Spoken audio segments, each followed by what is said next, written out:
That's a picture of JetHawks first baseman Kody Hinze. He's our guest on this week's show. My name is Jeff Lasky. I'm your host. We're here in the JetHawks office today. Everyone's getting ready for the All-Star break. And Kody Hinze is a player who has All-Star experience. He played in the South Atlantic League All-Star game last year when he was a member of the Lexington Legends. Well, Kody's become one of the most feared sluggers in the California League this year. He's our guest, so let's go meet him.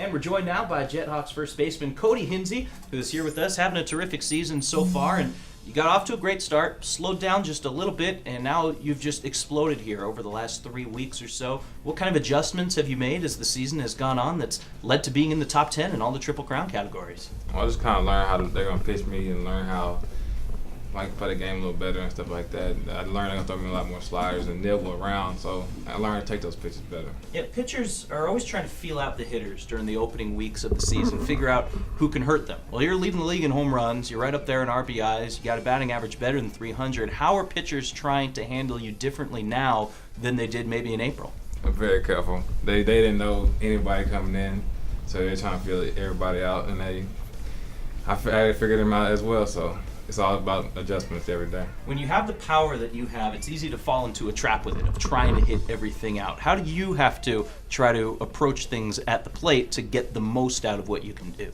Just don't try to do too much, because you do too much, you're not going to be able to do your job. So you just learn how to do it each day.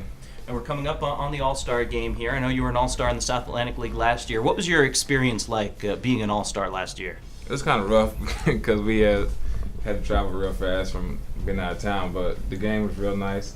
Played in a nice city and all that, but it's all fun. Does it mean a lot to you to be named an All-Star in your league? Yeah, it is, because you see other people watching you, they like the way you play, so that's why you're an All-Star. What would it mean to you to be an All-Star this year in the California League? It would be very important, because I want to be an All-Star and try to be at every level. Maybe move up faster, and maybe more people will watch you every day. Well, the numbers are certainly good enough, Kody, and it's been great having you on the show. Thanks for joining us on This Week in JetHawks Baseball. All right, thank you. That's Lancaster first baseman Kody Hinze. Now it's time to meet the opposition team for the homestand, and we'll do that with our reporter, Scott Bluzewicz. Scott?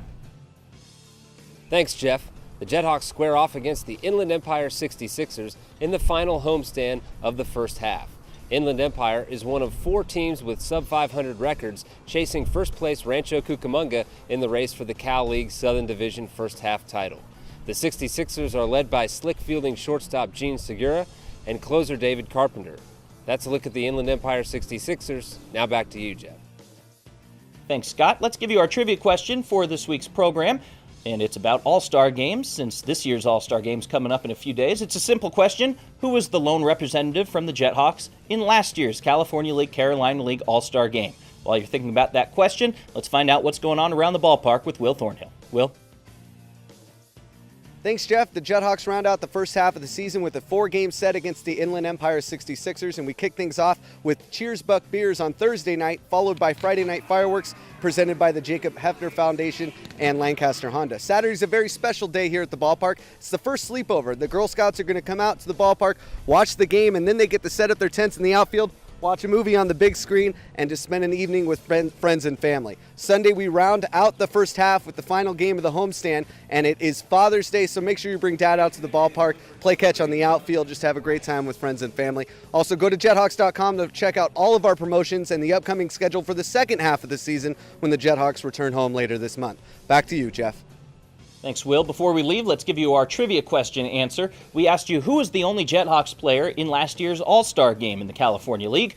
Well, it was JetHawks outfielder Jay Austin. And this year's game is played Tuesday, June 21st, hosted by the Modesto Nuts. Thanks to everyone involved in this week's show, including our reporters, Scott Bluzewicz and Will Thornhill, as well as Radham Productions for putting together this week's show, and our very special guest, Kody Hinze. As always, you can find any episode of our show online at JetHawks.com. And until next time, this is Jeff Lasky saying we'll see you next week on This Week in JetHawks Baseball.